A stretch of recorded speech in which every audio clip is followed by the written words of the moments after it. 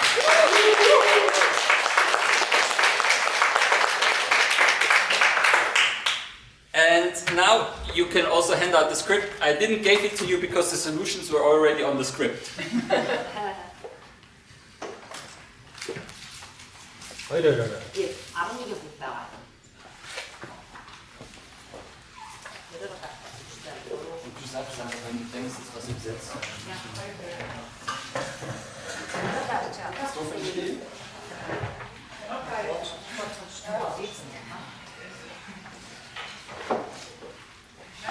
And just one fact,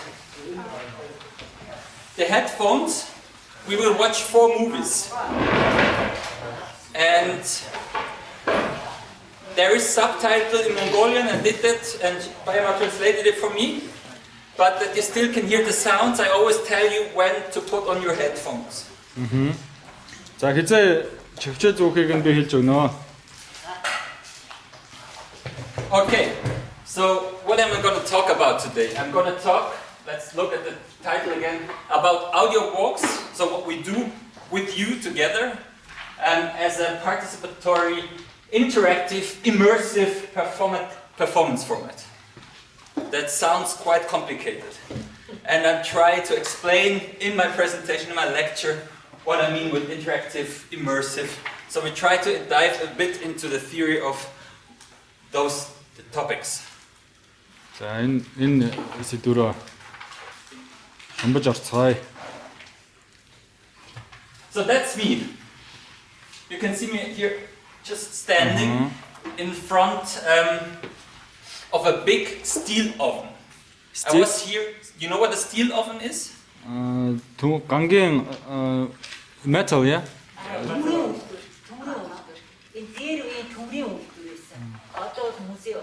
Genau.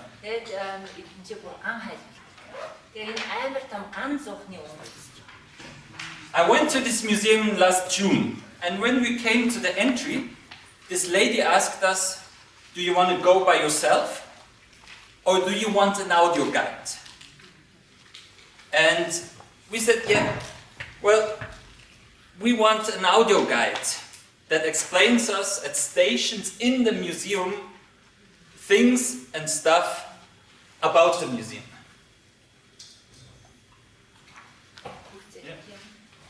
Яг одоо энэ хийж байгаа бүх өгүүлбэрүүдийг энэ цэцэнд бичсэн байна. Танай шууд уншаад явхад шууд ойлгоод явж байна. Одоо слайд 3 дээр явж байгаа. Тэгэхээр би дундуур манерыг зогсоогоод орчуулад ингэхгүй яг маш хамтрал байгаа юм байна. 46 слайд байгаа тийм. Тэгээд тэр бүгдийг одоо сая цаг биднээс аюул баагаа. Та нар шууд уншаад явчихдаг. Мэдхгүй үгээр харин шууд асуугаа тийм. Түүний тайлбарыг өгье. Жишээлбэл immersive гэж юу вэ? Одоо саяын гарчигны 5 шинэ үг шүү. Авал ингэ мэдчихэж байгаа гэж байна. Би бол энэ diese Begriffserklärung ist ja sehr wünschenswert zwischendurch. Zum Beispiel habe ich gefragt, habt ihr das verstanden, dass im ersten Titel, da steht 5 neue zeitgenössische Wörter, Performance, Partizipation, Immersiv, Interaktiv. Und Sie wollen das auch erklärt haben, weil es gibt viele, das nicht verstehen, was das ist. Ja. Hast du Ihnen gesagt, dass ich Sie auch erklären werde in dem Vortrag? Ja. Энэ өгнүүд яг одоо ихэнхий явцад бүгд тайлбарлагдаад байна. Саяын дарчган дээр байсан тийм. Дарчиг бол ерөөсөө бүх шинэ бүхтгүүнүүдийн нэгдсэн. Хоорондоо яаж холбогдож байгаа нь дээр нэг орж байна. Сайн наа юугаа аягүй сайн уушаарай. Аягүй тохиолж байгаа. Яаж яг үг өгүүлбэрээр нэгдсэн байна. Тэгэхээр та нар юу ярьж байгаа аягүй сайн байна. Тэгэхээр амраа бас доктор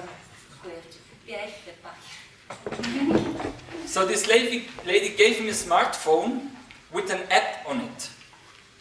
And we went into this big, huge building. It was over 40 meters high, and originally it was 500 meters long. Now it was just 100 meters long because they closed down parts of it, but it was still huge. And then we came to places like this. And we had always like these numbers. And then we had to put in the number in our smartphone, and we heard the stories from this place. Or we heard information of these places. And like that we went through the museum and learned stuff about it. Одоо ингээд тухайн одоо газар болгонд өөр газар болгонд ингээд номер тавьсан. Тэгээд утсан дээр юу яагаад тэр яг тэр номерыг нь дарах юм бол яг тэр хэсгийн мэдээллийг өгдөг байсан гинэ. If you would like to make a map, it maybe would have looked like that. Here's the steel production, and that's me here. And here was the bench. When you look back here, this bench, just for an explanation. But these audio guides do not only exist in industrial museums. You maybe know it from art galleries or even tour guides in the city, where you can go to places and you listen. Especially nowadays, where the technological advance became so easy to produce, and there are so many apps for smartphones to put on it. Ерөнхийдөө иймэрхүү газрууд бол айгүй одоо бол айгүй олон болсон шүү дээ. Очоод утсан дээр аппууд айгүй их гарцсан тий. Тэгэл очоод тэр тухайн хэсгийнхэн тайлбарыг нь утаснаас сонсож шүү дээ. Хүн заавал дагаж явж нөгөө тайлбарлаад авах шаардлагагүй. Музей юу нэ галерейнуудад. But why do I show you this? Because this is no audio walk. This is an audio guide. But they have many things in common. And they differ also in many things. One major aspect where they differ is that in an audio guide, you go to points. And you hear things at those points. But there's nothing in between. And they don't have to be connected. They can be connected, but they don't. In the audio walks, as the word walks say, you go on a walk from beginning to the end. And you hear all about it. And you dive into the story as a listener. And you walk along this path, and there's always sound. There's always voices. There's always the story you're in. And there's no break.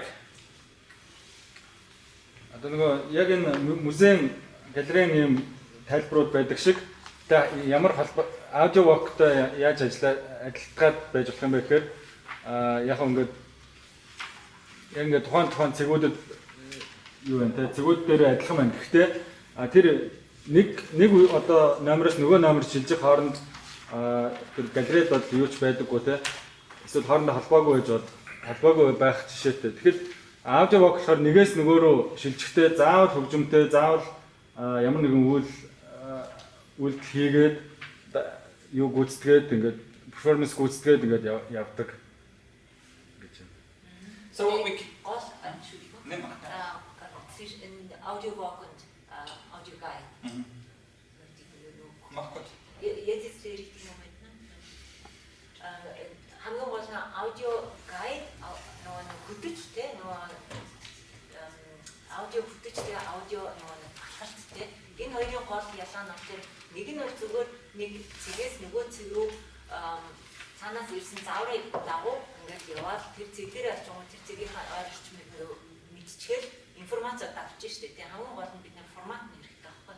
Нэг цэгээс информац авчаад нөгөө цэг дээр очиж информац аудио walk болохоор нэг цэгээс нөгөө цэг рүү явахдаа аюул баяжилттай. Энэ явдал чи өөрөө хонцохгүй тийм тэр дотор чинь саунд одоо музик одоо тийм бүгд ороод ирнэ. Ойр орчмаа ажиглан тийм түүнээс тэр зурнаас тэр зургад очтоо гэдэг музей дотор тийм яг нэг зурнаас нөгөө зург руу явахдаа бол ингээд юу ч сонсохгүй зөвхөн заавар сонсоо явдаас өөр байгаа зү тийм гудамж тавтаагаар яваад бид нэр тасал хийсэн штэ нөгөө Стефан Миланы орчноо мэдээ тэр их хинтэй байна гэх хоёр-хоёроор бариад орчноо мэдэр гэж бид нэр орчин аягүй чухал энэ болгон чи перформансын нэг хэсэг тийм болохоор аудио гайд аудио юу walk хоёр чинь хоёр шал өөр төстэй. Хоёулаа адилхан хэлбэртэй чихэр зүгөө явж байгаа. Гэхдээ нэг дотор нь хоёр өөр тэрийг хамаагүй. What we see here is a linear progression. So like we start and we go in a line. We hear one story. Everyone hears the same story. So it could look like also it's a bit hard with this resolution. But there's like a point, then there's the way, there's a point, there's a way, there's a point, there's a way. So it's a linear dramaturgy also what you do. But in this, with audio walks, you also can do very complex dramaturgy. So you can like start at a point, and then some people go this way, some people go that way. And they hear different stories. And then they come back together, and they hear the same. Maybe, maybe not. I explain it to you again in an example afterwards, where we see the video. Historically, the first person, one says, or one of the first person that started with audio walks was the Canadian artist Janet Cardiff. She's often associated with the beginnings. She has been using the format of audio walks since the beginning of the 90s. There they had this Walkman. I don't know, everyone knows a Walkman? And they did this audio walk with Walkmans. And I think one very important aspect, what she said, is that she said her site-specific audio walks do not aim to explain other pieces of art, but are art themselves. So it's not like in museum, like the audio guide, go and they explain you a picture, what you see, but it's art what she's doing. And I think that was very important for the change also for the audio walk. I need to look at my script sometimes in between. And I tried to find her first audio walk, forest walk, but I couldn't. She said that there are only 10 people who actually heard her first audio walk. But let's look into some facts, what an audio walk is and what you can do with an audio walk. So when you in an audio walk, you're in motion. You walk. So you literally walk through the story. Here we can see Melanie. So you're always at the places, you're at the scene of action, you're in the play, you're not outside. And the listen's environment transforms into the scene. So even though we're in public spaces, we're in the middle of a story. Яг тэр зохиол жүжиг юуныхаа тоглолтынхаа яг дотор нь орж оруулахад чиглэгдсэн байдаг юм да. Яг гадна талд нь үлдэх биш. Ингээд аудио вокт яг тэр нэг сторигоо дагаад ингээд яг дотор нь ороод ингээд явах боломжийг өгдөг. So in this way they offer you the possibility to interact with the story through a real environment. So things in the real world become part of the narrative universe and take on a completely new meaning within the story. So we dive into the story and try to create moments of immersion.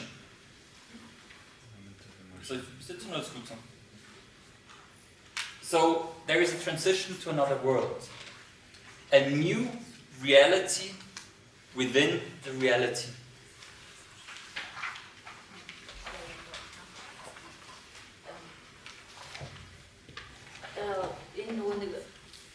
Энэ дотор бол ямар нэг юм түүх бүрэн өгүүлснээр нэг ертөнц үүсгэж байгаа шүү дээ.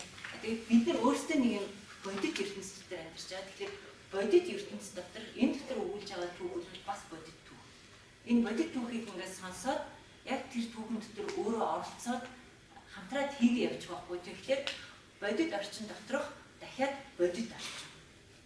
Ийм хоёр давхар юм орчин үүсгэж байгаа гэдгийг. Одоо алхаж байгаа тэр чиглэл нь бол яг бидний яг байгаа бодит байдал аа шүү дээ. Тэнгүүд сонсож байгаа тэр зохиол нь бас нэг бодит юм байгаа гэж бодлоо тийм. Энэ дээр хамаагүй бас хэцүү. The picture you see here is from the project. I think Melanie already presented you in a small trailer on Monday. The game theater project Meta. And at the beginning of this project, when the audience came, they became those silent disco headphones, and they started with a small audio walk to dive into this meta universe. I don't know, do you know what the metaverse is? Have you heard of metaverse? Yeah. Facebook, Meta, Concern, all that stuff. So that's why we came to this subject, because our students told us they want to do this game theater about the metaverse. It was very important for them to do it about that. So, in some way, we tried to create immersive moments. And what does immersion actually mean? I tried to make here a picture with my camera where you see a ball falling into water. And immersion, that comes from Latin, and it says that you're actually that the object is embodied by the liquid. So all around the object there is liquid. Юмныг одоо нөгөө усан дотор ингэж усаар хүрээлүүлэх гэдэг утгатай л үг юм байна л да. Immersion. And it also means to become completely involved into something. Яг нэг юм бүр гүн автаж орох гэсэн утгатай юм давхар. Яг гүн уусан автаж орох. Ерөөсөө ингэ ус руу ингээд шумж ордог шүү дээ. Өөрийн бие яг бие доорхыг шумах гэдэг шүү. Тэрэн шиг ямар нэг одоо объект эд зүйлийг одоо ингээд скант ус руу хаяхад тэр ингээд доошоо орно шүү. Тэр ингээд живэд одоо орчиж шүү. Тэрнтэй адилхан нэг юм орчин ертөнцид бүр шомбож бүхий бие сэтгэлээр орохыг иммерсион гэж dive into. I saw my idea. Dive into something. And since the end of the 90s, where this discourse about virtual reality emerged, the concept of immersion is also found in arts. And but what does that actually mean for performance art and theater? We see here an opera hall. I don't know where it is actually, but I found it on a Creative Commons license site for pictures. And in this picture we see clearly a separation between the audience and the stage.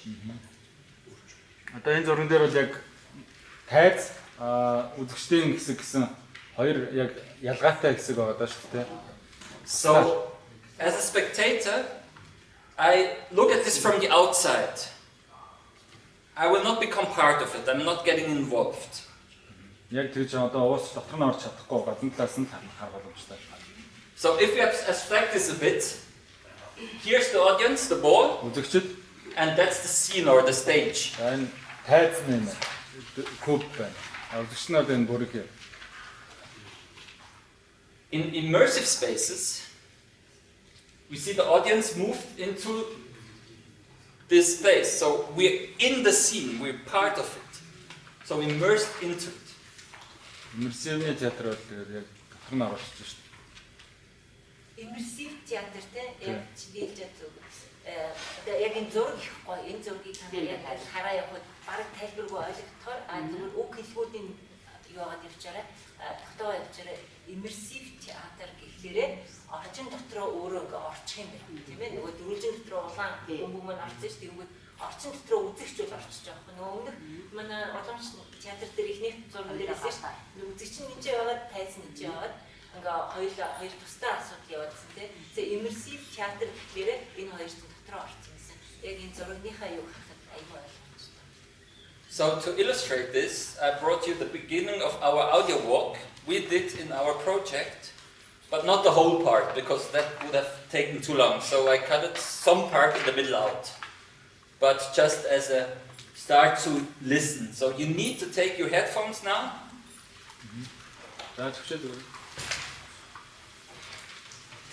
And for everyone, if it is too loud or not, you can change your volume back here. There's like a little space here. За volume нь чамсуулаа тааруулаарай. A little wheel where you can like turn on the volume a bit louder, a bit less loud.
So what this audio walk did was to introduce the audience to this world of this startup, to this world of Assisa, and to get the audience to immerse into this world.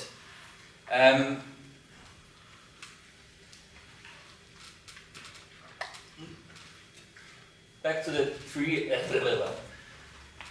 You can see here again those pictures: immersive space and the stage showroom. But there is something in between I forgot to tell you about: the transition space. And this transition space means that we're still somehow in another world, but not yet in the real other world. And we can explain that with this game theater, because we started there and we had this audio walk. So we were in this transition space to go into this metaverse. And you saw in the end, we dived into this space where there was fog, and through these things were hanging down, and then we came in this other world. And there we were pretending to be in the metaverse. So for some moments we were in this transition space during the audio walk. Яг энэ одоо бүгд ингээд үзэгчд чивчээ зүгээр гадна талд нь байгаа шүү дээ. Тэр юмныхаа жүжигийнхаа юм дотор нь яг орж уус шумбаж чадаагүй байгаа тийм. Тэгэхэд яг тэр шумбах тэр шилжилтийн нэг тийм орчин хэсэг байгаа юм л да. Тийм. Тэгээд тэрнгээрээ болохоор одоо энэ юу н тайлбарлаад чөвчөн дээр хөтөж тайлбарлаад тийм. Тэгээд нэг тийм нэг дээрээс ингээ юм унжуулсан гэрэл мэрлнүүд байсан тийм. Яг тэрэн рүү ингээл орснороо яг immersive тэр орчин руугаа орж байгаа тийм нэг заа. Next example I will show you is from the group Rimini Protocol.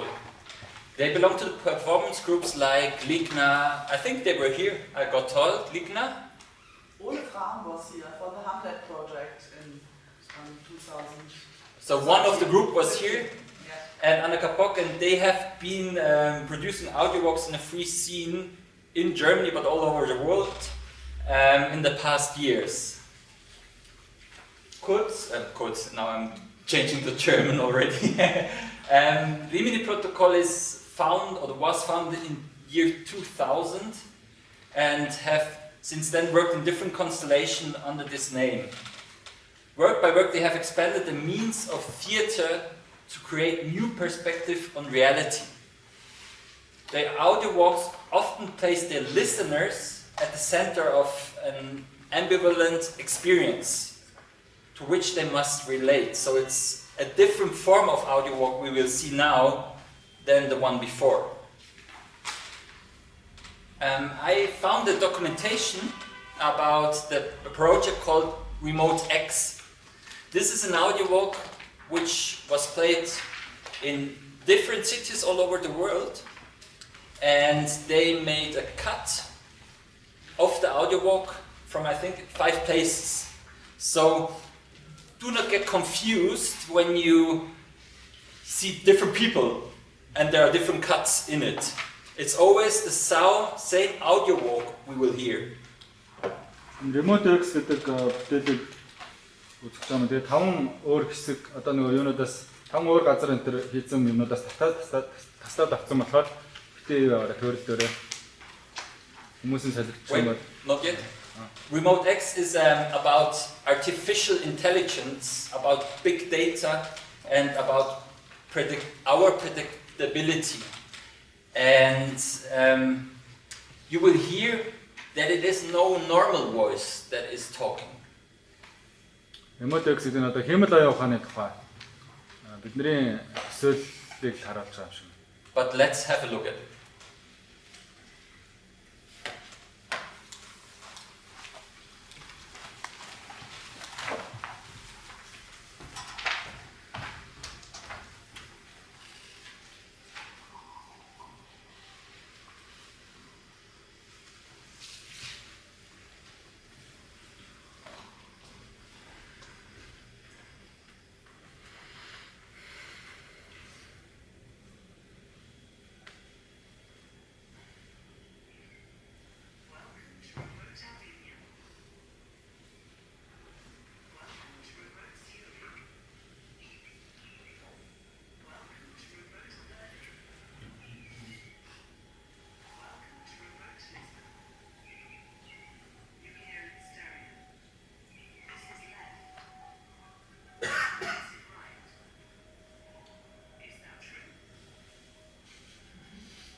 as far as that for an impression of, I'd say, a very different approach to an audio walk than the first one we have seen. I just want to look at those two examples we've seen a bit closer.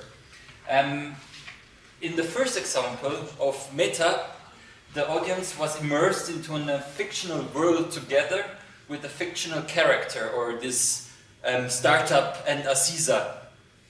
But in the audio book, they were just consuming spectators or consuming audience. They didn't have to do anything, they just walked with it, and they didn't have to interact with someone or something. In the example of Remote X, the spectators become acting persons, who are performing persons who are supposed to perform tasks, make experiments with their thoughts, and relate to the group who they're with. Should we translate or? Okay.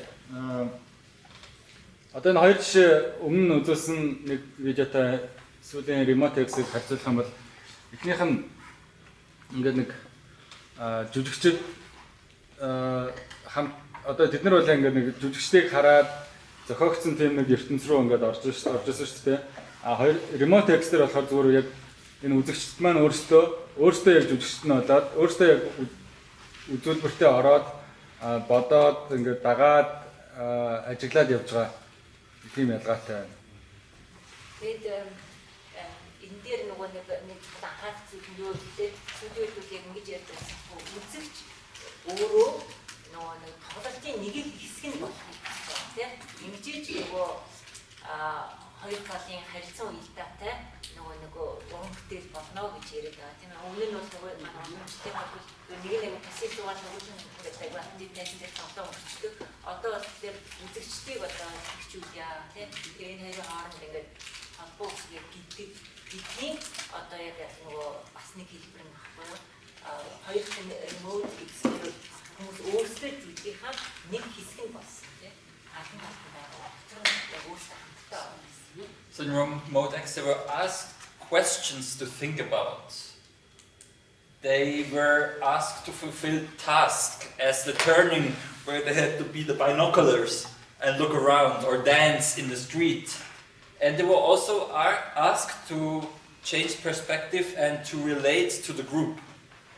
The public space became the stage and was commented by the audio walk, as in this short scene we've seen about love, where they stood in front of this store with this, where we saw, I think, for a short moment, this wedding dress. And so they tried to take the scene, or no, how you say it in English, try to take surrounding into the audio walk. If you look at that, we can discover two different ways how the audience interacts with the play. This brings me to my second theoretical aspect I want to talk to you about today, the degree of interaction in performances.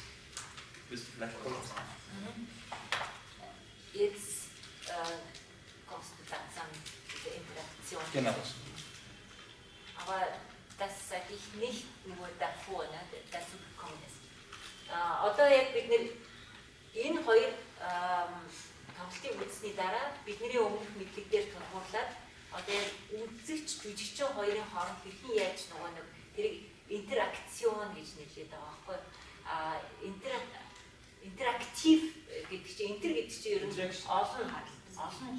олон зүйл гэсэн үг тийм. Актив гэдэг чинь одоо итгэвч гэсэн үг. Тэгээ олон зүйл зэрэг итгэвч юм байна тийм ээ. Энийг интерактив одоо юм үйлдэл гэдэг байгаа байхгүй. Тэгэхээр бидний интерактивын одоо гишүүдийн ямар олон хүн бэ нэ. Тэгэхээр нэг талаас жүжигчид нөгөө талаас үзэгч энэ хоёрын хооронд харилцаа холбоо үүсгэх энийг интерактив одоо юм хөдөлгөөн үүснэ. Одоо яг тэр зүйл рүү орчих чинь. Одоо юм явсаар байна тийм ээ. But before I come to that, I want to interact with you. Let's stand up again. Because it's always lots of sitting, so let's move again a bit. Let's stretch and bone.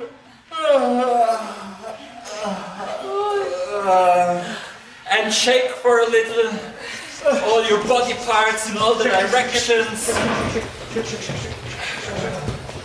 Do what you need for a second. Maybe also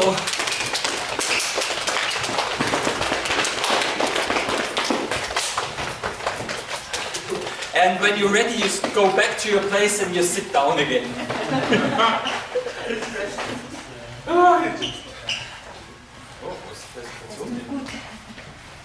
But where did my presentation go?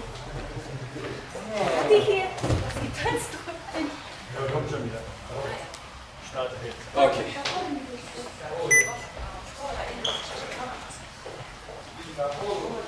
So please sit down again. Das war jetzt die Aufforderung für Pause.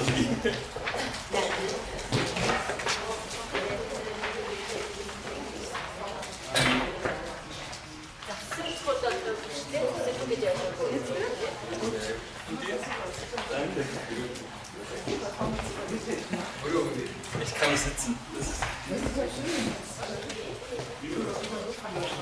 There's another phone, there's a phone charging going down, so there should be another device here. So, dann kurz Pause oder was ist? Nah, keine Pause. Nee, ne? Ja. Kurz warten, bis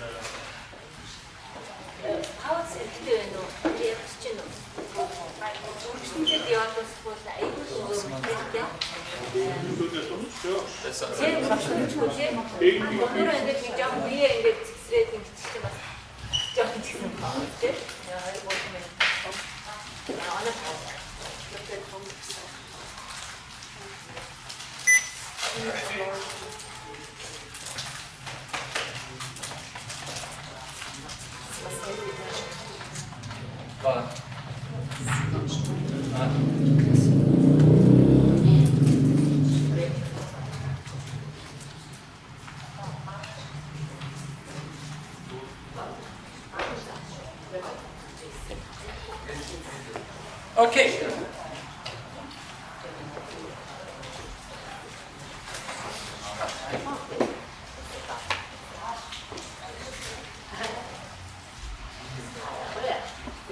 So, as I said, I want to talk to you about interaction in performance and theater and how the audience interacts with the play, with the performance. And I brought to you a table.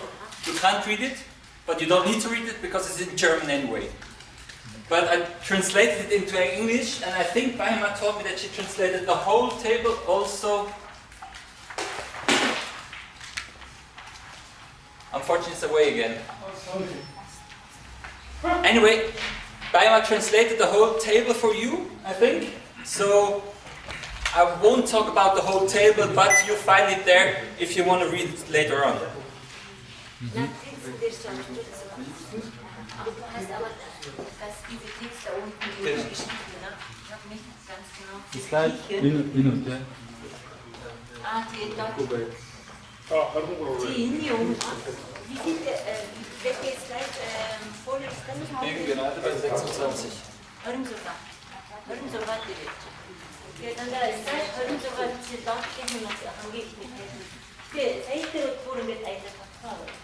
Gerade bei 26. Энэ очоод уурна аягүй сайн мэдээж өгч байна. Амжчийн танаа тийм. Баярлалаа. Энэ үднийг зогсоо бүр гоё. Энийг үднийг бүр гоё. аюул их нөгөө очиулаад нэг аюул цаг авдаг. Ингээд ярьж байгаа юм уу шээ хэлж байгаа цаг.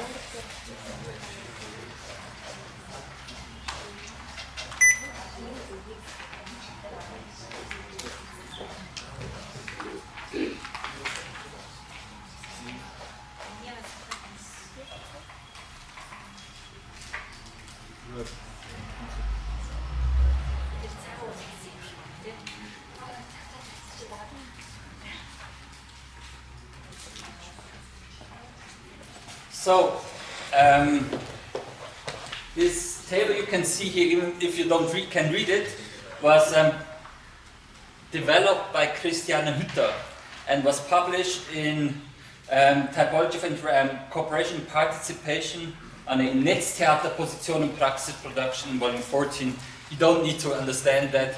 It's a book that was, it's a cooperation between artists and universities, and there were texts published in 2020 about theater online. And this table is found in this book. And I want to talk to you about a bit about the form of interaction you do. So simplified, it would look like this. Here there is no interaction, and here is the total interaction. So we have this called interpassivity, and we have the total interaction.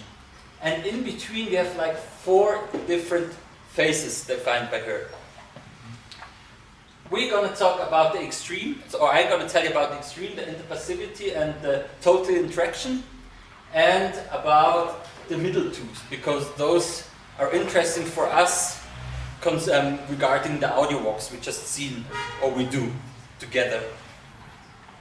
And it's always about the influence of the spectators or the audience on the work of art during the performance.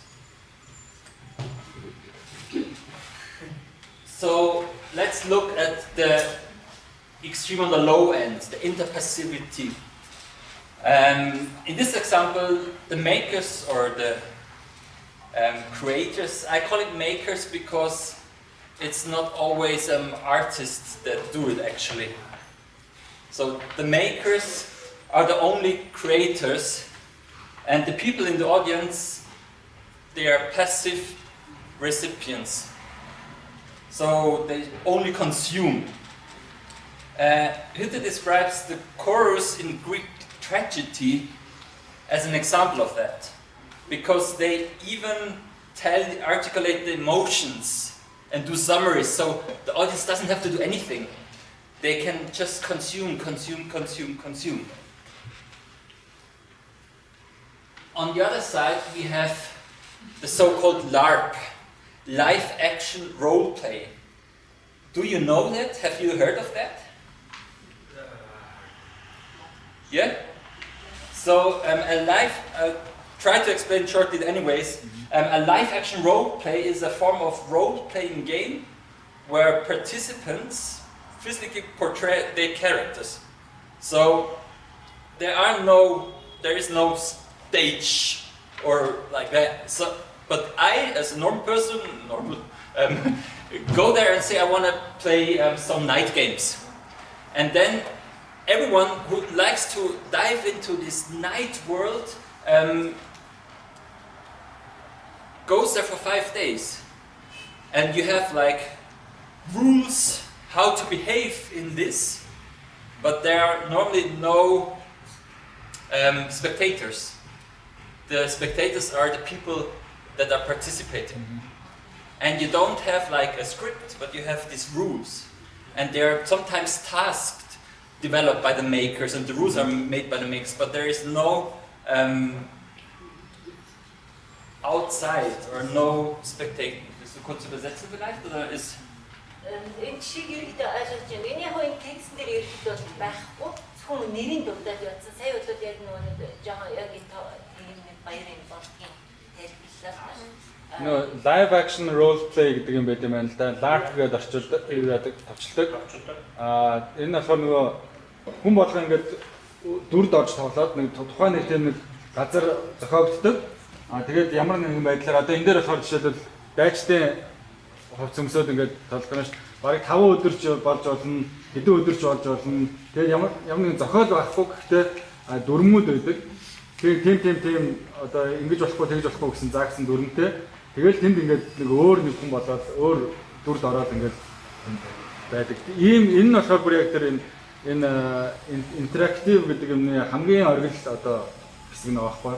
Хамгийн сул идэхгүй тэр юу үе нь болохоор одоо нөгөө грекийн хардог ингээд сонсож байгаа үзэгчдээ шүү дээ. Бид нар хамгийн идэхгүй ингээд зүгээр л хүлээж аваад сонсоод ингээд сууж байна те. Хамгийн эсрэг төлөв нь болохоор энэ LARP гэдэг нэг тоглоом байна. The makers in this case are called the game masters. So they set the rules and all that. And without the game masters and without the participant, there would be no work of art, if we can say that. If we like look at it as a piece of art, even as a LARP. Maybe we can discuss that. Энийг яг яаж урлаг болгож байна вэ гэхээр яг нөгөө тэр тоглоом энэ тоглоомыг зохион байгуулагч бүтээгчд одоо game masters гэдэг хүмүүс нь тэгээд энэ оролцогчд нь ингээ хоорондоо яг зогсож ингэж юу болно урлагийн нэг одоо зүйл болно. Тэгэхгүй тэр хоёр ингээ байхгүй зохион байгуулагч байхгүй ингээд байх юм бол зүгээр нэг тийм So the outcome of the experience is open. They don't know what is actually going to happen till the end. You have the rules and you have the game, but you don't really know. So this is the total. It's called after Hütte. That is the total form of interaction that is possible. Яг нөгөө тэгээд тодорхой дүрмүүд байгаа. Тэрнээс бол яг нөгөө нэг ингэж төгсөн, тэгж төгсөн гэсэн одоо тийм бичигдсэн юм юу бол байхгүй. But let's have a look at those two that are actually interesting for us. Hütte defines the degree of interaction according to 3 key points: the action radius of the makers, the action radius of the participants, and the rates of the work and or performance that is actually there. So, for a close look, in pseudo interaction, it would like that. Pseudo гэдэг чинь одоо хиймэл энэ гэсэн үг. The framework, the rules and you want to translate or? Okay. Ich bin 32.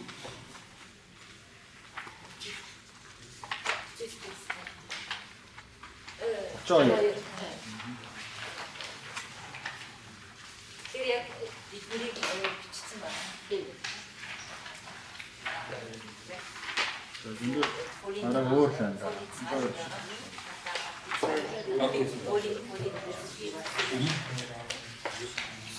So,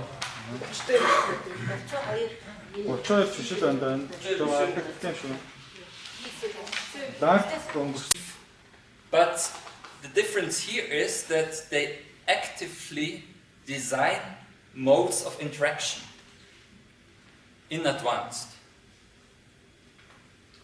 And the audience so can decide, for example, which way they want to go, or if they want to participate by doing that, or how big they want to do the movement. But still the outcome is always clear. So it's all predefined, but in this structure I have possibilities to interact, to become part of the play or the performance. Asymmetric interaction гэдэг нь болохоор яг адилхан одоо ингээд тодорхой нэг юм хүрээнд дотор тодорхой зорилгын дагуу тэгээд явж ийснаа гинтгэн нөгөө нэг тийм юунуудыг хүмүүсийн хоорондын харилцаануудыг ингээд шууд ингээд өөрчлөлт харилцааны одоо тэр хэлбэрийг нь горимыг ингээд шууд өөрчлөлт ингээд явждаг. Гэхдээ тэрнээс гарах үр дүнг нь бол яг яатсан мэдчихэд тооцоолсон байж байгаа. And as we also have seen in Remote X, the actions of the visitor or the visitors, the audience are a very important component of the piece of art. So you need the group to do that, otherwise the piece wouldn't work.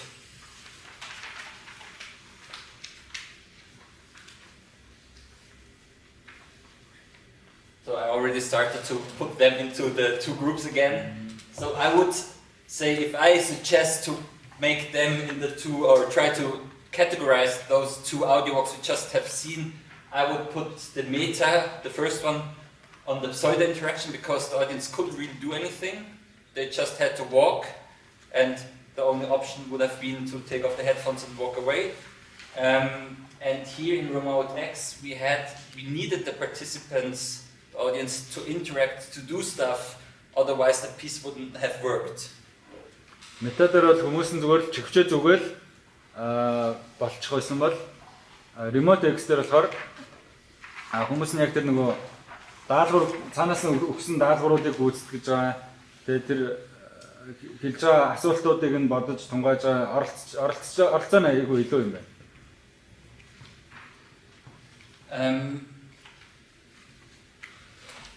I want to show you again an example, a little short example from Ligna. As we heard, they were here, or one of them was here to work with you in the project Hamlet. I think, what was it, 2015, or correct me? I think 2015. 2015.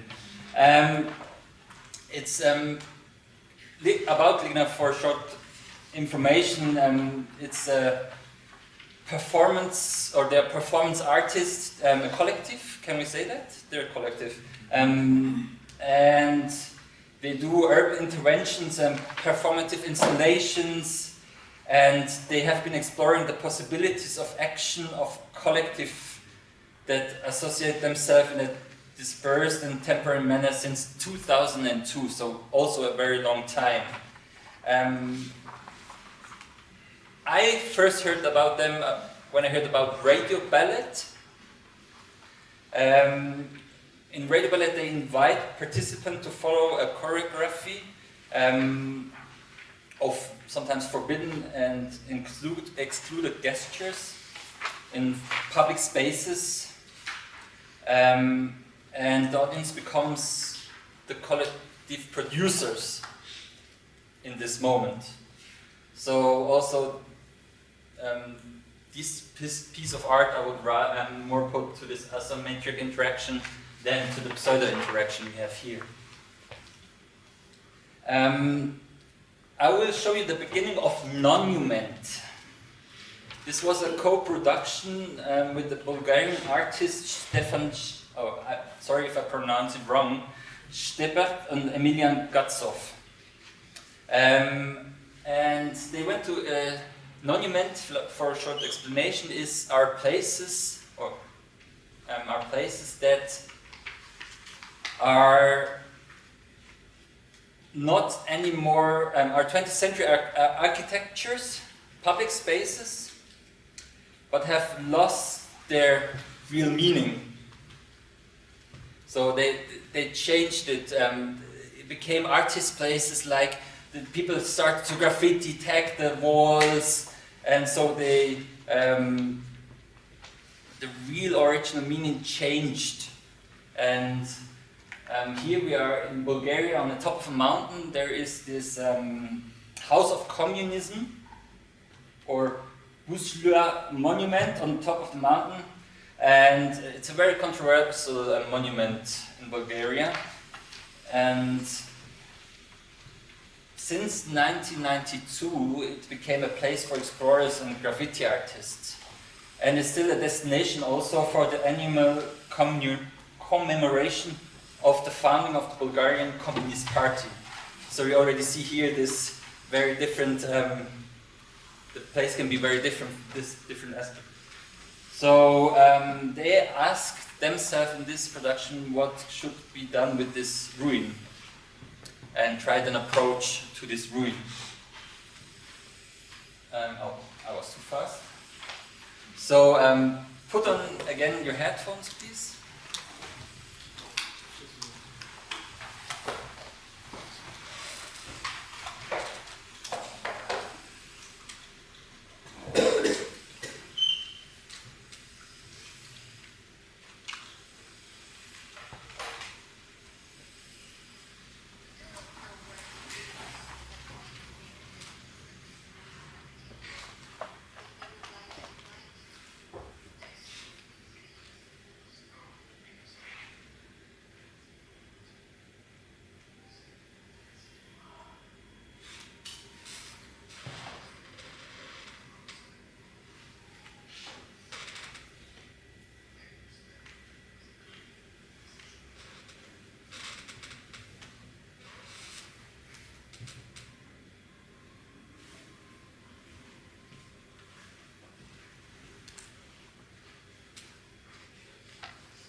I would also like assign this to this asymmetrical interaction we just heard about.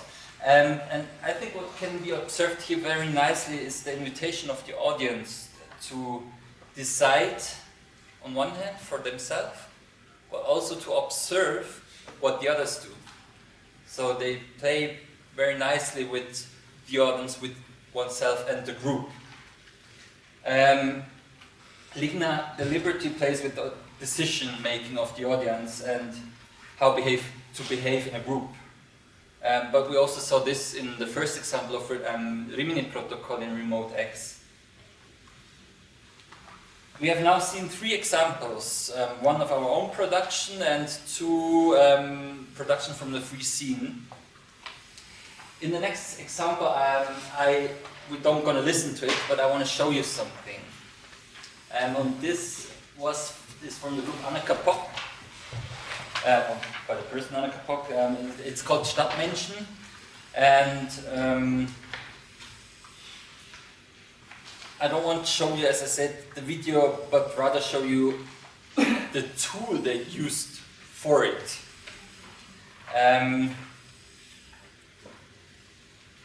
Stadtmenschen, the production tries to enable exchange between immobile inhabitants, as the garbage place here, of a city, and the humans cohabitants, so us. And they try to get relations between us and the world surrounding us and the objects that are standing there. And they did this with the program Radio Apory. Has anyone heard of that yet? This is, maybe at the end I can show you on the internet how it works actually. But you have a big street map, or you have like Google Maps, but open source map. And on this map you have these red spots all over the world. And these red spots show us that there are sound files in these areas. So if we go in a bit closer, in this example from Anna Kapok, we are in Bochum. And you see those 1, 2, 3, 4, 5, 6, 7 little spots. And what we can do now is we can go on the internet, go on that website, and we can go with our mouse to the spot, and we can listen to audio walks they have created. But we don't see anything, so we're not at the place. We can't relate to the space. But maybe you can go on Google Maps or Street View and look at that to find it out if you want to know how it looks like. Sometimes it's a good idea to just get an impression. But there's also an app from this Radio Apory, and there you're tracked by GPS. So I can start this walk and walk around with this app in public space. And when I come to a certain place where there is this red dot, my smartphone knows, and the audio starts. So, like that, I can experience by myself, not as in a group as we saw in the other example, different audio walks all over the world. Radio Apory гэдэг юм app гэдэг юм байна. Одоо аудио алхалтыг яадаг. Хаана болж байгаа дэлхий дээр ер нь болж байгаа бүх тийм аудио алхалтыг харуулж идэг. Тэгээд тийшээ ороод тэр зэг дээр нь улаанаар тэмдэгдсэн тэр зэг дээр нь ороод арах юм бол тэнд явж байгаа тэр юу н хөвчөн дээр нь сонсогдох юм байна. Гэтэ нөгөө чи тэнд байхгүй учраас чам юу ч харагдахгүй зүгээр яг юу ярьж байгааг сонсогдно. Ямар хөгжим явж байгааг сонсогдно. Хэрвээ яг ингээд тэр болж байгаа газар өөрөө ингээд очиод тэгээд энэ аппаас суулгацсан байх юм бол асаах юм бол ингээд шууд нөгөө нэг тэр юунда хөвчөн дээр нь чиний одоо тэр радио юу н аудио вок нь явж эхлээл хөвчөн дээр нь явж эхлээл тэгэл тэрийг хараад тэрэндээ оролцоод явчих боломжтой. Ийм app байдаг. As in this example, but also as in the other example, the audio walks were situated at certain coordinates in the world. So at certain places in the world. And I say coordinates because it's important to make a difference between places, because it can be a traffic light can be here, but the traffic light also can be in New York or in Berlin. But most of them are situated in site-specific, in certain coordinates of the world. Rimini Protocol, the group we saw, Remote X, they developed during Corona times an app called the Walks. And in the walks, they created audio walks where you don't need to be at certain coordinates, but at certain places, like at pedestrian lights, in a supermarket, on a cemetery, in theater, on a playground, on a street. Одоо Rimini Protocol гэдэг групп болохоор юу яасан бэ?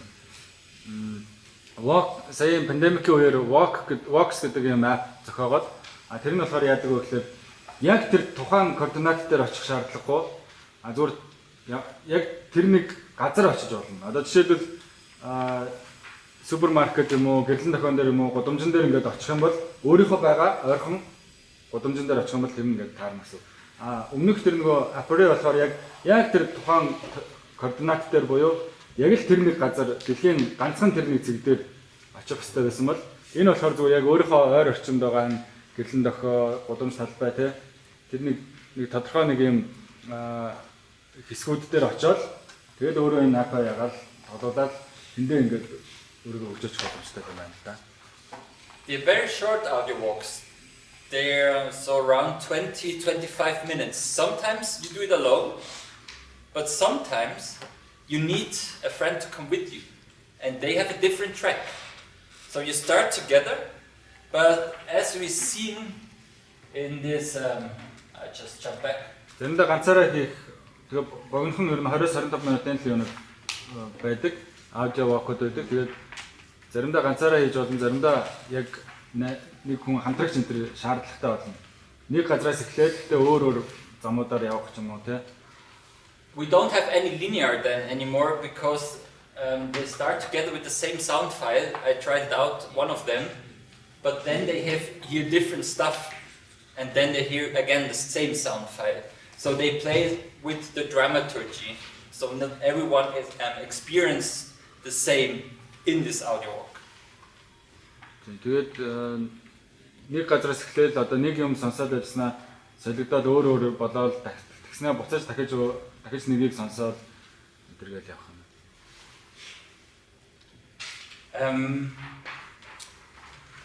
The advance of the technology opens up a whole new world of formats of also how we do audio walks.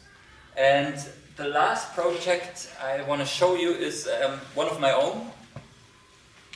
I did that when I was Theaterpädagoge. I don't know, is there a word for Theaterpädagoge? Theaterpädagoge, but when I worked at the German theater in Berlin, I worked with 10 young people, and we did a multimedia walk, I called it. It was called No Return, and it was a research-based project, and the subject was death and suicide. So over like almost 9 months, we asked ourselves about this topic, but we also met experts and we talked to people on the streets about it, and then we tried to create an audio walk, but not just listening, but also asking the audience, because we use the app to put in their own thoughts in this app. Multimedia walk.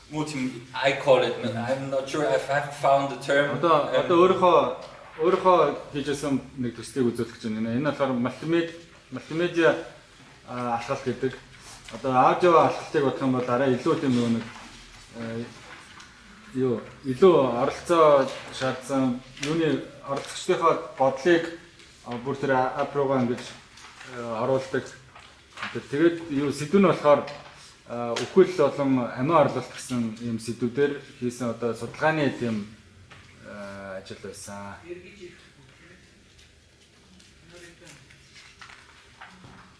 And what was very important for me in this project was to have also an expert with me for the topic. Яг энэ сэдвүүдээр болохоор нөгөө мэрэгчлэтнүүд мэрэгчлүүдийн зөвлөгөөг авч яг мэрэгчлүүдтэй хамт ажилласан гэдэг нь бол маш чухал. In this case, it was Wendy Pladek, and she worked at the funeralist. Funeralist, no? And did lots of education to death and suicide.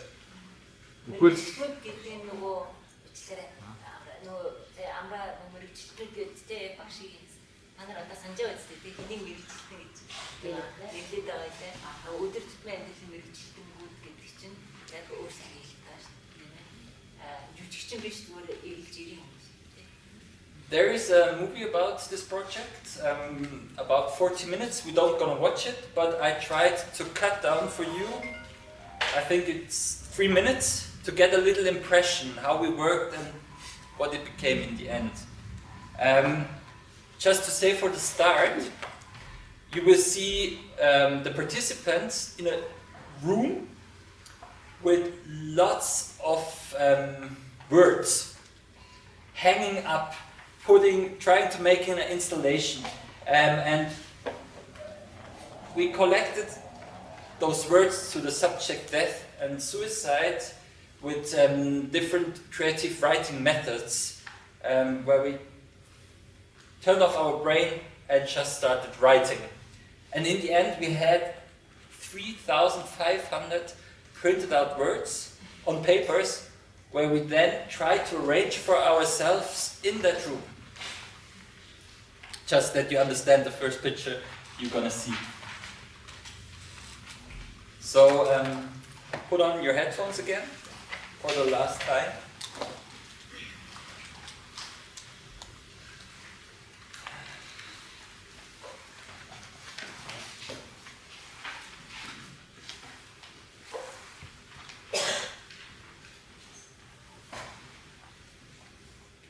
Death.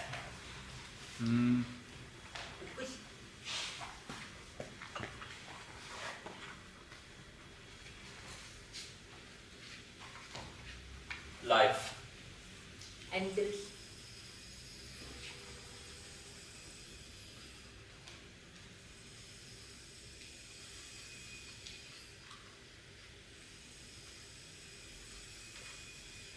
We were at the funeral.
And this multimedia walk started at the German theater in Berlin, and the participants walked with the app and the headphones for about an hour through the city. And as you saw at the end, they ended up on a cemetery. And there they took their headphones off, gave the phones back, and they did a walk with the participants and came into a talk with them about their subjects. So we had this like very digital part and this part where digitality doesn't had its place, and for us it was important to have those two different aspects. I think what we тэгэхээр Берлиний театраас цогтой хөдөлцөөгөөд тэр юутай аппликейшнд уцаа ингээд сонсоод хот дундуур ингэж явж байгаад эцэст нь юун дээр ирж байгаа юм байна л да. Оршуулгын газар ирж байгаа юм байна. Тэгээд тэндээс уцнуудыг нь хурааж аваад ингээд ямар ч уцгүй тийм хоорондоо ярилцах ч юм уу тиймэрхүү байдлуудыг гаргаж өгсөн. And what we just shortly saw here was this moment where the participants sat at the table and discussed something. And this is also part of my thesis I'm going to do my PhD on, how the transformation, digital transformation influences such format as this in the rehearsal process. So, you want to translate? Chairs with round, like yeah, there was this moment where they sat at the table and discussed something. They were like showing something on the map. Тэр одоо нөгөө юун дээр ингээд map дээр юм үзүүлээд тэгэл ширээний ард сууцаагаад ингээд яриа өрнүүлээд байжсэн. Тэр хэсэг бол яг миний өөрөө манай PhD гаргаж байгаа сэдв. Дижитал юу вэ? Дижитал одоо энэ юу театрын юунд нөлөөлж гэсэн тийм энэ сэдвэн яг тэр нөгөө юунд чиглэсэн тэр PhD-ийн тэр сэдвэс чиглэсэн судалгааны ажил нь болсон. And so one of my observation is that you do in those kinds of formats much more conceptual work than you do when you rehearse for a play with the participants. Conceptual. And I want to end with this little picture here. As I said in the beginning of this example, the special thing about this multimedia walk was that we had user input from the audience, so they typed in stuff. And one of the first tasks was to make our own bucket list. A bucket list is a list of things I want to do before I die. Одоо нэг app дээр энэ мултимедиа юуных нь прожектын дээр нь төслийнх нь одоо нөгөө app дээр өөрсдөө ингээд юм бичиж оруулах тийм даалгавар материал байсан. Тэгээд нэг нь болохоор өгөхөөс өмнө хийхийг хүсэж байгаа зүйлүүдийн жагсаалтыг bucket list гэж ярьдаг. Тэрийг бичих тийм нэг даалгавар байсан. So we collected all this data during the performance and put all the bucket lists of the participant on one page.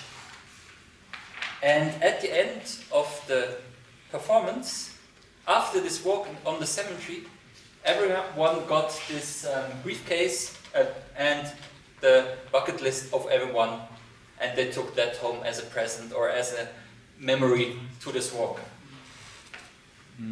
Тэгээд бүгднгийнх нь юг bucket list-ийг ингэж бичиж аваад тэг дараа нь өгсөн л гэж шиг байна. Юун дээр оршуулгын газар очсныхан дараа нь бүгдэнд нь ингээд нэг бэлэг маягаар ингээд өгсөн. Дараа нь харж явах те дурсамж болгох үгнээс. So what was entered digitally in a smart device, they could take home as a memory in their hands. Тэгээ одоо ингээд утсан дээрээ хийсэн дижиталаар бичсэн тэр юмаа биетээр ингээд цаасан дээр ингээд авч харж байгаа. And I would like to end my lecture with this picture because I think it stands for the development of the digital transformation we're in. And it gives us many possibilities and it changes a lot. And maybe there are things we don't even know yet we can do in audio walks or in different formats, and we can use digital devices for it. So yeah, I think that stands for new ways to work with the surrounding, with the transformation of digital transformation of our world. Thank you very much. Yep.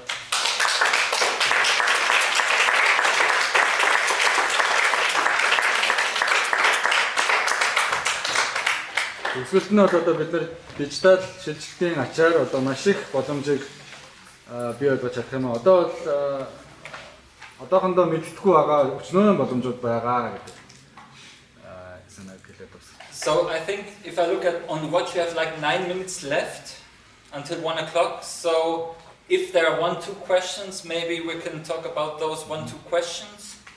Одоо нэг 10 минут байгаа. Тэгээд яах юм асуулт ганц хоёр асуултаас хариулаад босхоо. За асуулт. Stefan, may I ask a question? Yeah, of course. Okay, maybe it would be nice if you translate it. Lucas, you showed lots of examples, but they were all, in my opinion, very language-based, all based on language. And yesterday we did the soundscapes, we worked with symphonies, we worked with stories that were just sounds, you know? So are there also examples, but you can also work with that, can't you? Yes. So there are possibilities to work without language or with very little language. Are they? Of course, yeah. Translate first. Саяхан үзүүлсэн жишээнүүд бол бүгдээрээ айгүй тийм нэг яг хэл яриан дээр суурилсан юм дээ шүү дээ. Дандаа ингэ цаанаас нь хүн заавар өгөөд асуулт асуугаал те. Өчтөр бид нар юу хийсэн бэ гэхээр нөгөө гадаа гудамжнаас дуу чимээ хураад цуглуулж аваад тэрнгүүрээ юм хийгээд тэгээд түүх өгүүлсэн шүү дээ. Тэрэн шиг тийм нэг юм хийх боломжтой байдгүй тийм жишээнүүд байгаа юу гэсэн асуулт.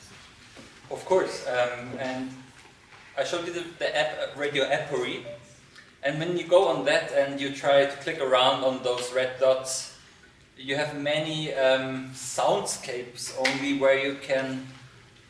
There's something I did one on the Temple of a Field that's close to where I lived in Germany, and sometimes they play also with how you say that. With irritations, so you're at the place of nature, but you hear street sounds, and it's not only telling about words, but there are also possibilities of that. And maybe I can send you the link, or someone sends the link to everyone, so you can have a look at Radio Appery at some point later. There even are points in Ulaanbaatar. I think 7 or 8 points where you can go on it. Appareil гэдэг app дээр болохоор зөндөө байдаг. Тэгээд айгүй олон тийм тэндээ дарахал юм бол тэгээд айгүй олон дуу чимээний тийм юунуудад дуу чимээний тийм илүүлэх юм soundscape-ийг одоо юу гэж хэлдэг юм бэ? Soundscape гэхээр одоо нөгөө давхраг дуу чимээний давхраг тиймэрхүү юм. Тийм юунуудаар бүтсэн тийм юунуудыг одоо сонсох боломжтой. Тэр ч бүхэл одоо энэ Appery дээр Улаанбаатарт одоо нэг 7-8 ч гинүү тийм юу байгаа гэж байна.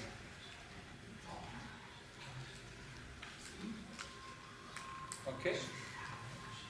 I think if энэ аанда компьютер хог бичлэг дараа үзэж болохоор сая үзүүлдэг байсан.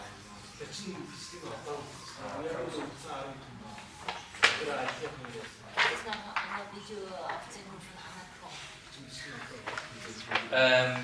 habe ich jetzt keins gefunden, aber gibt es bestimmt, aber nicht untertitelt, weil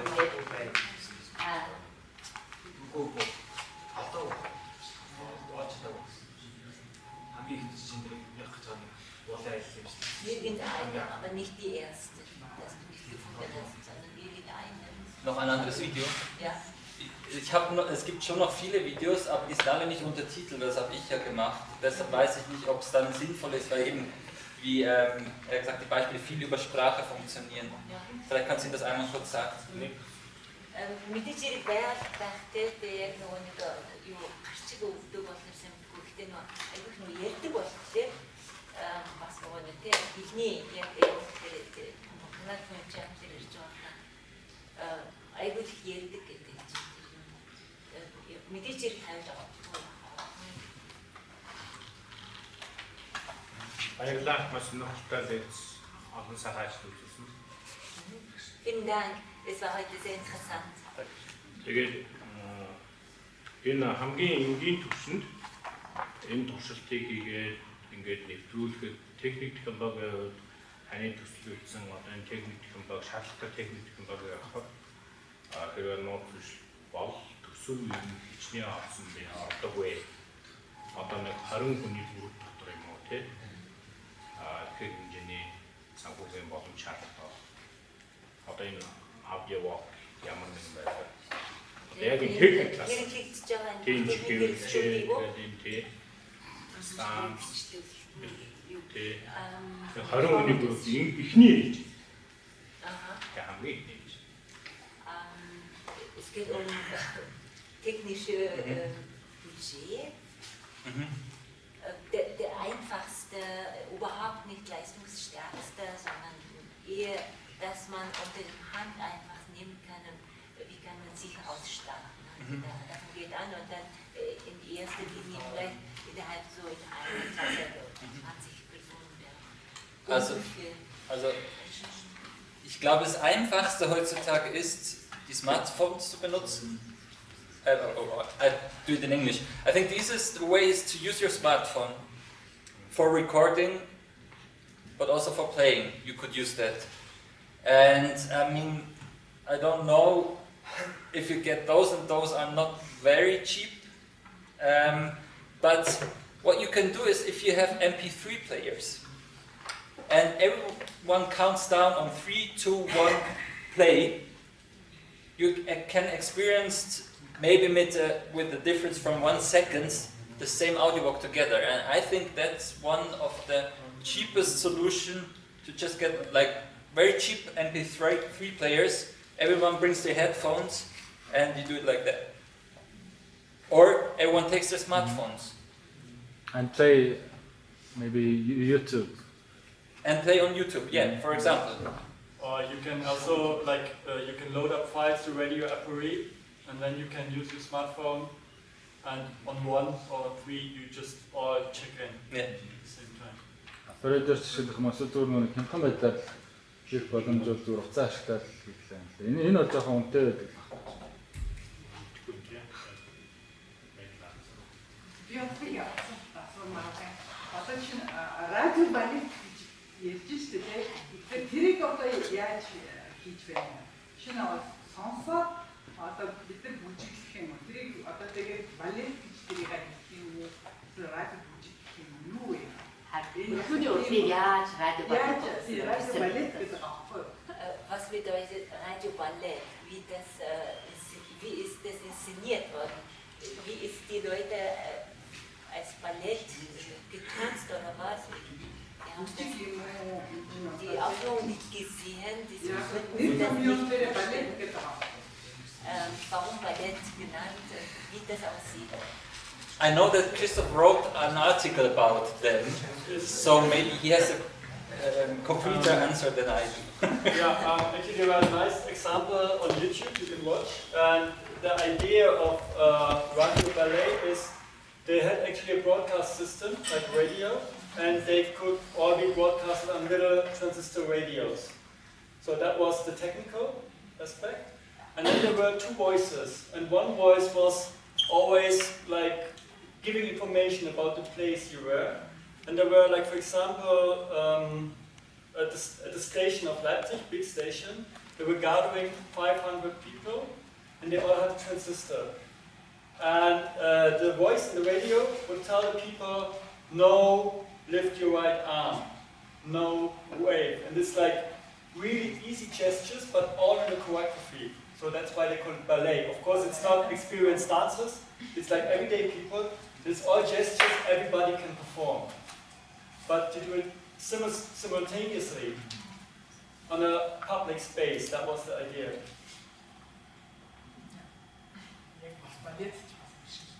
I don't know if you can translate that. радио балет яг нөгөө нэг юм радиогийн сувгийг савж авдаг бүр яг радио дээр чичээд тэгээд бид өөрсдийн сувг тэр сувгаараа ингээд хэлээд юм шиг та ерөөсөө зүгээр жирийн боломжоор гэж бид нэг зүгээр FM радио эднэр гэдэг чинь тэр шиг бидний сувгийг ингээд хэрэглээл ингээд хахад бид за манай одоо уран бүтээлд оролцохыг хүсэж байгаа хүмүүс үйл одоо 8 сарын 8-ны өдөр өдрийн 12 цагт тэр одоо түн талбай дээр сонсноо бид нар ингээд зараа явуулчихсан байхгүй. Тэгээд яг энийг сонсон хүмүүс нь үнэхээр яг тэр өдрийн тэр цаг тэр талбай дээр хүрээд ирчихсэн. Тэгээд яг эрэхтэй та нар бүгдээрээ ингээд нэг одоо юутай чихвчтэй радио хүлээ авахчтай. Радио хүлээ авахчтай тэр нь одоо яг тэднээс хүлээж авч чадах тийм ээ. Тэрийг чихээрээ сонсох чихвчтэй радио хүлээ авахчтай. Тэгээд тэд дээрээс нэмээд энэ цагаан алчууртай юутэй зүгтэй ч үлээгээд ингээд нэг юутэй ирэх мэрхийн ингээд хилчиж байгаа байхгүй. Тэгээ ингээд тэд нар ингээд хүрээд ирсэн чинь яг хийж байгаа усуд бол өөрсдөө Хамбургт байсан. Балет нь бол Лайпциг, Хамбург, Берлин эднэрт явагддаг. Өөр газар яг радиогийн сүгээр явж байгаа болсон юм гэхгүй. Тэгээд хамгийн анхны тоглолтод нь миний хэлмэтийн 500 хүн ирсэн. Нөгөө нэг төв концерт дээр тэрийг бол тэд нар өөрсдөө ерөөс хүлээгээгүй байсан. Өөрсдийнх нь нөгөө ярилцсан дээр идэхгүй. Хичнээн өөрхий бид нар мэдгүй зүгээр радиоор зараа явуулчихсан. Тэгээд тэд нар хамгийн гол нь жоохон тийм яг нийгэмд нөгөө нэг тэднэрт ингээд нэг садаа болоод байгаа тийм нөгөө нэг улсын зүгээр жирийн хүн явж олдог байсан газрыг ажиж хөвчлөлт хийсэн байхгүй. Тэр нь юу байсан гэхээр вокзалын нэг нөгөө чөлөөт хэсгийг ажиад тэр төмөр замынхан хөвчилж авчаад тэрэн дээр хүнийг суулгахгүй, байлгахгүй, ингээ хөвөө туугаад болохгүйсэн байхгүй. Тэнгүүтээ ингээл явуулах юм байж болохгүй, яаж болохгүй гэдэг ингээ дүрм журм гаргацсан. Энэний эсрэг би тэгээд хэрвээ фогоноос авчирч юм бол нэг цаг одоо би хаана яж явах вэ? Танаа л энэ эзэмшил талбай дээр чи би цаг өнгөрөө байна гингүүт хөөгдсөн байхгүй. Тэгээ энэний эсрэг айгүй хэсэг үүсээд бид нэг юм радио балет гэж ингээд яг тавьжсэн байхгүй. Тэр нь яаж юм гэхээр тэдний яг хоригсон юм болоо нэг яг тэдний талбай дээр нь очиж 500 хүн нэг зэрэг хийсэн байхгүй. Нөгөө радиоор сонсож байгаа. За одоо гараа өргөөрэй. Баруун гараа одоо юу гараа сайн байна уу гэж мэдлээрэй гэнгүүт ингээд гар өргөсөн чигээ 500 хүн тэр талбай дээр зүгдээ. Тэгээ ингээд мөнгө гүйж болохгүй гэдэг ингээд нэг дөрөв гарцсан байсан. Тэгсэн чинь тэд нэр за одоо ингээд мөнгө гүйж байгаа юм шиг баруун гараа дээр алхын дэше харлаад хөдлөнөө гэж. Тэгээ ингээд тартаар дэше хараад тойрнөө гэх. Яг тэдний болохгүй юм хийгээд энэ бүрсэмжтэй шүүх сартаагаар яваад тэгээд шүүх дээр ороод ялсан шүү дээ. Урлагийн. Тэгээд энийг ингээд хийхдээ хамгийн гол нь чихэндээ бол заавар сонсно. За одоо гараа өргөж гэдэг юм өөрөөр нь эсвэл одоо бүжгэл гэдэг юм уу? Заавар сонсно. Тэрнийхээ дагуу ингээд бүгдээрээ хамтдаа хөдлөн инглээрээ балет болчихж байгаа байхгүй юу? Яг нэг зэрэг ингээ коллектив ингээ хоороо хөдлөөд та нар одоо ингээ баруун тишаа ингээ хараад ингээ нэг эргээ хийн ингээ бүгдээрээ за одоо ингээ хөгжим тавилаа радио сургууль санаас нэг хөгжим тавьсан. Одоо бүжиглээрээ ингээ бүгдээрээ зэрэг бүжиглэнгүүт 500 хүн зэрэг бүжиглэнгүүт диско болж байгаа юм шиг. Би нөгөө чимээ шуугаан болгож гаргаж болохгүй газар чинь ингээд эдгээр амьд ийм хэлбэрээр демонстрацийн хийсэн байхгүй үндсэндээ одоо тэр эсэргүүцтэй хийсэн байхгүй. In the workshop this afternoon we will explore and try these ideas a little bit together in public space. The idea of radio ballet was also to do this in places where big groups of people, where demonstration is not allowed. But if everybody comes on his own and be on his own on the spot, then there can't be no punishment. So, and it's just random people doing the same movement at one time. So they were like, it was forbidden to be a demonstration, but everyone was acting individually, but having the same information. So they could undergo the obligations of the place. So this is also an important idea of radio ballet. Radio ballet болохгүй юмнууд ингээ хийлээч гэсэн те ерөнхийдөө бол хараа хүн болгон яг индивидуал те өөрөө өөрийнхөө хүссэн юм хийж болж байгаа байхгүй.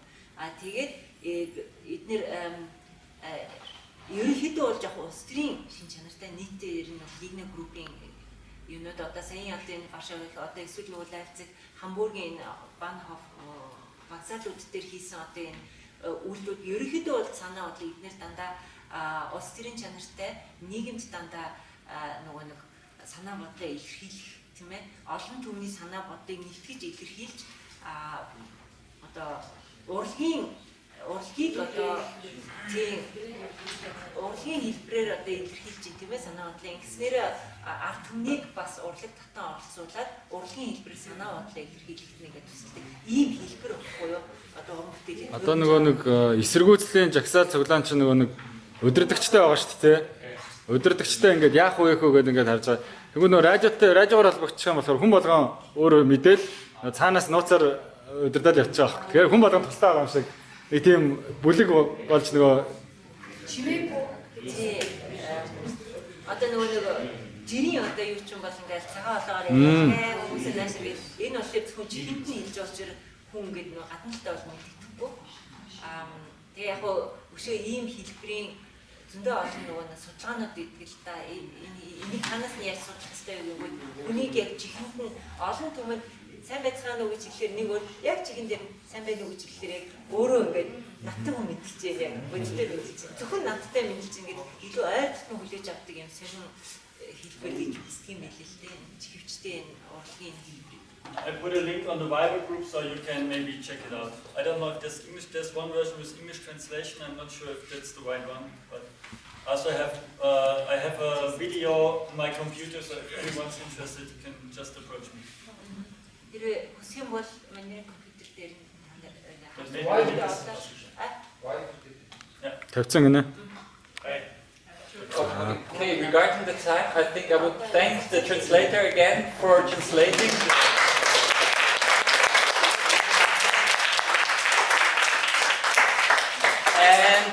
And Tina, we meet each other here again at 10 past. Please bring all the headphones back over there so we can recharge them over the lunchtime.